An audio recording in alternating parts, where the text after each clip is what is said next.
எடுத்துக்காட்டு சமம் 7.14. ஒரு தொழிற்சாலையின் உலோக வாளி கூம்பின் இடக்கண்ட வடிவில் உள்ளது. அதன் மேற்புறம் அடிப்புறம் விட்டங்கள் முறையே 10 மீட்டர் மற்றும் 4 மீட்டர் ஆகும். அதன் உயரம் 4 மீட்டர் எனில் இடக்கண்டத்தின் வலைபரப்பு மற்றும் மொத்த புறப்பரப்பை காண்க. அப்ப என்ன சொல்லிக்கிறாங்க, ஒரு தொழிற்சாலையின் உலோக வாளி இப்படிதான் இருக்கும். வாளி இப்படிதான் இருக்கு. வாளியோட மெத்தட பார்த்தாச்சு.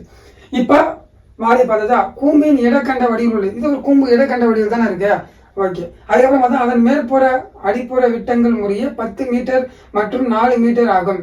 அப்ப மேற்புற விட்டத்தோட வேலை 10 மீட்டர். இதான் மேற்புற விட்டம். மேற்புற விட்டத்தோட வேலை 10 மீட்டர் கொடுத்தாச்சு. கீழ்ப்புற விட்டத்தோட வேலை 4 மீட்டர் கொடுத்துறாங்க. ஆக்சுவலா என்ன கொடுத்துறாங்க, டியோட வேலை தான் கொடுத்துறாங்க. அதாவது என்னன்னா விட்டத்தோட வேலை தான் கொடுத்துறாங்க. ஆரோட வேலை கொடுக்கவே இல்லை நம்ம கிட்ட. இதுக்கப்புறம் பாருங்க டி பாருங்க. இப்ப